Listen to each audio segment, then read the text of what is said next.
Hello there, people of the universe. My name is MichSciFi, and I am a massive Batman fan. As if this, and this didn't already give that away. However, what isn't entirely obvious is where would I rate all of the live-action Batsuits. So in today's video, we're going to be doing a tier list rating just that, starting with the 66 Adam West Batman suit, and then going all the way to the most recent adaptation in Matt Reeves' The Batman with Robert Pattinson. Got a lot of things to say about that one. But it goes without saying before we start, you are welcome in the comments to A, tell me what your favourite Batsuits are, and B, tell me how wrong you think I am. Okay, so starting off with the Adam West TV show suit, I won't lie, when I found this tier list, I didn't really want Adam West on here. Not because he's bad or anything, no, I've got so many fond memories watching the TV show and film with my dad growing up, so I do love Adam West's Batman. It's more against some of the others like Keaton, Affleck, Bale. There's like a real difference in quality because the later ones are a lot more armoured, a lot more scary, and a lot more creature of the night. That said, he's still iconic, he's still worthy of the mantle of the Batman, and we're going to start nice and easy at C tier. Yes, it isn't the most armoury or creature of the night, like I said, but it's worthy, it's worth noting, and you can't remove Adam West from Batman's history. You just can't. And hey, one of the best Batman films ever, the Lego Batman movie, in a fight scene where it's Batman and Robin, Batman does make a joke saying, we're going to punch these guys so hard. Words describing the impact are going to spontaneously materialize out of thin air. That wouldn't be there if it wasn't for Adam West, so yeah. Fast forwarding to 1989 though, the campy Batman had kind of outstayed its welcome and Tim Burton was tasked with creating a Batman that he thought should be more serious and grounded. Now, while for those who don't know, I am not a massive fan of Tim Burton's Batman or Michael Keaton as Batman. Hold up. Wait a minute. Something ain't right. I do appreciate that he made him more serious and darker. That said, with the suit, while for the time of 1989, the costume technology is groundbreaking and I have a lot of respect for it, in terms of the aesthetic and how I feel when looking at Keaton as Batman in 1989 and in turn Returns, I'll be honest, I do not have a lot of love for the Keaton Batsuit, so I'm going to put it on D, but a high D tier, because I do like the 8-panel cape, the massive wingspan that it creates, but the emblem I'm not a big fan of. The suit in general I don't love. That said though, the car, I do love the car. Moving on to 1992's Batman Returns, I do have similar issues with that suit as well, but I will be honest, I love the emblem. I love the changes to like the brow section of the cowl. I do like that a lot more. I prefer the abs of the 89 suit, but I do like how in the Returns as changes, they were trying to make it more like less abby and more armored. So for that, I'm going to give the Return suit a C above Adam West. Moving on to 1995's Batman Forever, I will be honest, I actually preferred this suit, the Panther suit, over both of Keaton's. I know the nipples, that conversation's been done to death. I don't like them, but apart from that, I do like the look of the emblem, the look of the cowl, the sharpness of the fins. I do remember growing up, watching that film, and when he does that part with the gauntlets, or clipping the belt, or putting the cowl on, or the cape dropping with that infamous or famous whoosh sound. As a kid, I loved that. I didn't like being assaulted by George Clooney's rubber ass. I'm going to put the Panther suit above the Return suit. Jose Fernandez of Ironhead Studios, that went on to make the Batfleck cowl in BVS, he also helped sculpt entirely the Forever cowl. So for that, seeing him go from that to my favourite Batman cowl, I've got a lot of respect for that. Moving on, staying in Batman Forever, to the Sonar suit. I'm not a massive fan of this one. I do like the aesthetic and the purpose of it. I always enjoy Batsuits when in a film there's one Batsuit and then there's another that has a specific purpose, kind of like the tactical suit in the Snyder cut that we'll get to later. That said, while I do like the functionality of the Sonar suit and the lenses, I don't like that the emblem blends into the chest. It's just all one colour. I do like the larger emblem. The cowl isn't too bad. Up on the ears of the cowl, it has like vents or indents, and that does look pretty cool. So with that, I'm going to put the Sonar suit in C. I'll put it level with the return. I can't put it like bang on top of it, but I will put it with the return suit. The returns one I just like a little bit more because I prefer the emblem. Moving on to Batman and Robin, a film that is genuinely so bad that it's good. It's not a great film, but I can enjoy it. I can get a laugh out of it. And at the end of the day, it was nice to see Batman, Robin, and Batgirl. And as well, the message about family and I like that scene in the ending where Bruce learns a lesson by quoting Dick, but he doesn't admit that he's learned. It's a very, to George Clooney's credit, that is probably his most Batman-y moment. That said, the suit, it was nice for them to try and attempt the navy blue look of the Batsuit, but I don't like how it was just all one colour. I do love the emblem. It was repainted for the Batman OnStar commercials, and seeing it yellow and black just looks so much better, whereas in Batman and Robin, it's just one solid colour. And for that, I'm going to put it on, I'm going to say D tier, not above the Keaton suit. I don't love the Keaton suit, as I say. If I had to compare the aesthetics of 89, but it is better than the Batman and Robin suit. Staying with Batman and Robin, the repainted Sonar suit that becomes the Ice suit. One of my biggest issues with Batman and Robin is that it was just a toy commercial, which I personally just do a good Batman film, because then you can make millions of toys from that anyway. Going back to what I said about the Sonar suit, how I like suits that are there for a purpose. Like in other mediums, there is an Arctic or a extreme weather bat suit, either in Lego Batman or Arkham Origins or in the Batman TV show. This one, while it has a nice look, it doesn't do anything. Like, for example, what I was saying about how I don't like how it was just a toy commercial. You could have a Arctic batsuit, a ice-proof suit in your film, and have it be part of the narrative, and not just because, well, we need another batsuit toy. No, make it part of the narrative, and then you'll get the toy as well. I hope that makes sense. It's going to go in D tier below the base Batman and Robin suit, which is cool how it levels with the Batman Forever Sonar suit, because it is the same suit, just repainted. I think you can see that through these pictures, and as well the fact that George and Val are doing similar poses. You really can tell. So after the ice puns and ass that was Batman and Robin, a genius by the name of Christopher Nolan resurrected Batman in Batman Begins in the Dark Knight trilogy, which is still to this day some of my favourite Batman pieces of media. The Batman Begins suit is, honestly, I really do love it. I don't like how the emblem and the suit are both one solid colour. Would have liked if, because I think it is like it's a black bat suit or really dark grey, but even so, it would have been nice if the emblem was a lot more different so you could tell them apart. That said, I do like the emblem. I like the belt. I love the look of the cape. In hindsight, I do sometimes wonder, is it too velvety? But the functionality of it, whenever he jumps off with his hands out and then it just goes woof, it just flings into action. I love that. I love the ears. I love the panther neck of the cowl. So with that in mind, we're going to bring it to a B tier, or at the very least, a very high C. This mine change, but I do love the Begins suit, and it's beautiful. Moving on to the Dark Knight. Batman could finally turn his head. Two-piece cowl. Short way backing out of the driveway easier.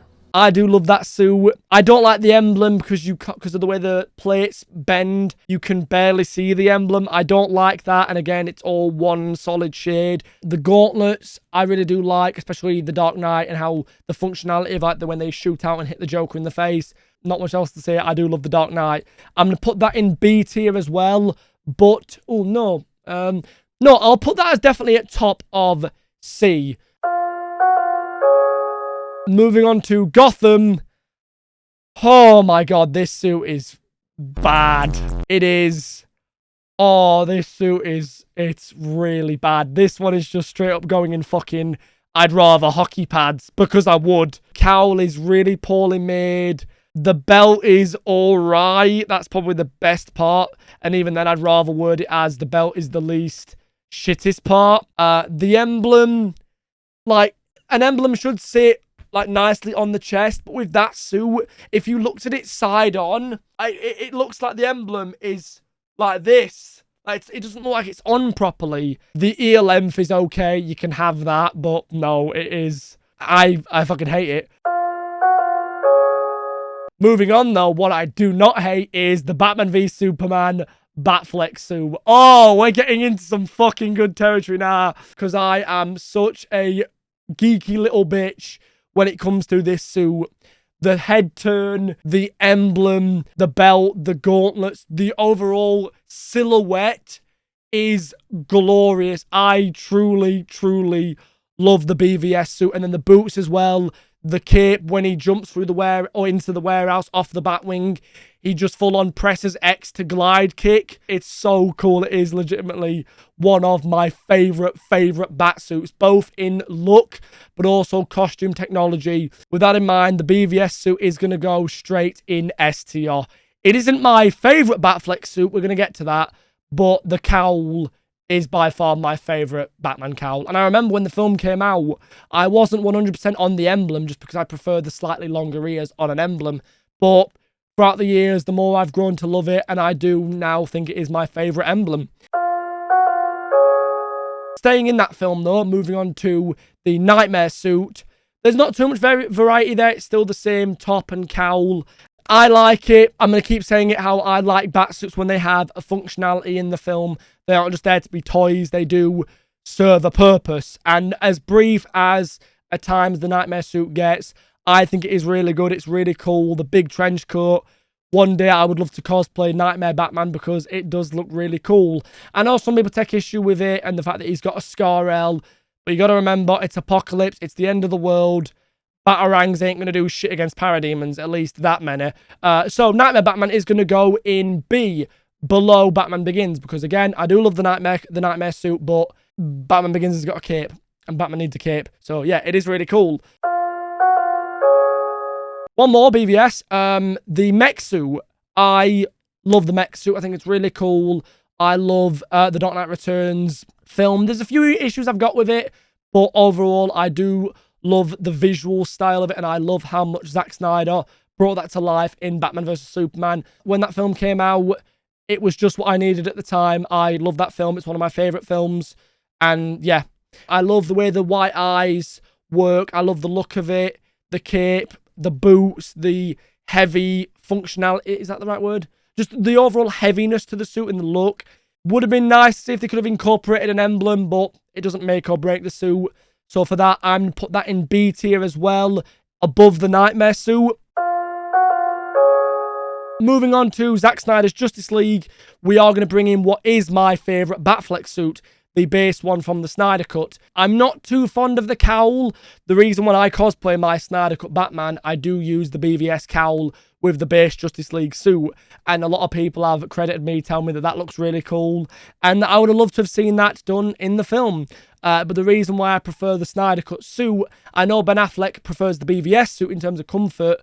But for me, the reason I prefer the Snyder Cut suit is I love the armoured plating underneath and how it like stands out. You can see it here in pictures from the film or on my one of my cosplay. I just really like that. I love how that looks. And with the gauntlets, when he has the gold cover over the top for deflecting things, when the trailers for the Snyder Cut were coming out and we got the shot of Batfleck deflecting lasers, I lost my shit. I think it's in the video where I react to the trailer. So this suit is going to go in S tier above the BVS suit. Next up, final one from the Snyderverse is the tactical Batsuit. And for the final time of me saying it, Batsuits to have a functionality in the story, I'll always have a soft spot for. I'm not a massive fan of the cowl and the goggles, but for the purpose of the story, it makes sense. Piloting the Flying Fox makes total sense. The shots when he's in the Batmobile, in the tactical suit, looks amazing. The shots when he's on top of that, what's it called? The nuclear plant, the smoke fountain thing, when he's on top of that in the tactical suit, and then he jumps down when he's standing there with his cape alongside the other members of the team. I think it does look really cool. I would have preferred if the Snyder Cut base suit would have got more use, but given the situation, Parademons, Batmobile Chase, he's going to need a lot more than a few pads of armor. So it does make a lot of sense, and I would love to see the tactical batsuit used with a more not tactical cowl, just to see how it would look. And the slight inspiration from Arkham Knight does make me love that suit even more. So I'm going to put the tactical batsuit in... Oh, this is going to be tricky, this. I'm thinking either C or B. Do I like it more than the Dark Knight and Panther suit? Yeah, I think I'm going to put the tactical batsuit in B. Oh, does it go above... It's not going to go above the Knightmare suit. I know what I said about the cape thing, so it technically should. But because the Knightmare suit has the BVS cowl, that's going to keep it above the tactical suit. Patterson's suit, yeah, I've got a lot of problems with that suit. Starting with the positives, I do like the armoured look of the chest and the abs. That is nice, but I'm afraid that is where the positives for that suit, for me at least, end. I hate the cowl. I hate how exposed he is. The collar, I'm personally not a fan of. I hate the emblem. The gauntlets I hate. I don't want to go too much on the negatives, but I genuinely do really dislike the Patterson batsuit. I think it looks really stupid. And I've got a lot of issues with the Batman film in general. Some of them being that it just feels like a poor man's Christopher Nolan. When Reeves has said things along the lines of, we want to do a more grounded, realistic Batman, and then he has Batman do something that would break his neck and kill him, but then he gets up and it's like, that's a whole other story. Do I hate it as much as the Gotham suit, though? That's the thing. I'm going to say hockey pads, but at the top. I'm sorry, I really dislike the suit. I think it looks stupid. Going from the Batfleck suits to that is a serious downgrade. Last but not least is the Keaton batsuit in The Flash that he would have also worn in Batgirl. I really fucking hate it. I think it looks so stupid. And I don't have a lot of positive things to say about the 89 or Return suit. I've got a few, as you remember. But even then, those suits are a million times better than the one they gave him in The Flash. I thought the director of The Flash only did that film to bring Keaton back, which I've got problems with, but that's not what we're here to talk about. If it were me putting Keaton in a new batsuit, I would have taken the best elements of 89 and Returns, molded them together, and then modernized them a little bit. Not too much, but more to reflect, A, the costume technology has come on in heaps and bounds, like I've said about Batfleck, but as well something that looks like Keaton, but you can tell isn't the same suit from Returns because it has been however many years it was. I think in many ways, the way they designed that suit, you'd think that the technology had gone backwards. I like the emblem. The emblem's nice. I like the length of the ears, but that's really it. I hate the look of the cowl, the way that was designed. The nose is like, it looks more like a fucking witch. And then the neck section of the cowl, some of it is like sticking up and down and it curves really weirdly. And then the sides, like spikes on his shoulders almost. The only thing that's worse than that suit is the way his CGI model looks. But yeah, that's a whole other topic. That said, I don't think it's as bad as the Patterson suit. It isn't much better, I'll be honest. But I will put it in E. But yeah, when I look at Keaton's Flash suit and Patterson's suit, I don't like either. But when I look at Patterson's, I'm like, oh, God. But if I look at Keaton's Flash suit, I'm like, yeah, the ears, the emblem, it's all right. It's not, it's all right. I can stomach it. Whereas Patterson's, I really don't want to look at. Okay, really quick before the outro, I just realised when editing this video, I hadn't spoke about Batfleck's Flash suit. In hindsight, for good reason, I refuse to acknowledge that suit as the final Batman suit that Ben Affleck wore. I do appreciate that when filming those scenes, Ben did have fun, which is what matters most. But in terms of suit design, I really hate this suit. It's going to go in E, maybe neck and neck with Keaton's suit. Keaton's does get more points because I like the emblem, Whereas on Batfleck's, I don't know what the fuck that emblem's about. It's 3 different plates. What? I could praise that they tried doing navy blue Batman in live action, but in one shot it looks navy, the next it looks black. The color grading and CGI on this suit in that entire film is really bad. The pouches on the belt are cool. It's a nice variation of Batfleck's OG belt, but there's like 6 feet between each pouch.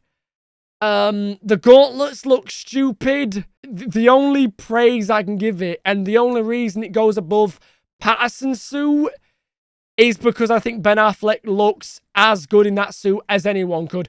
Testimony to him and his stunt double. They make it work. Like I said, going back to Patterson's suit, I could stomach Batfleck's Flash suit because Batfleck looks as good in it as anybody could. Patterson, for me, looks stupid in a stupid bat suit. So there's my tier list, and that's why we're going to leave this video here. Before we go, I just want to apologize for not making any videos for the last few weeks. My headspace was just a bit empty, a bit dry.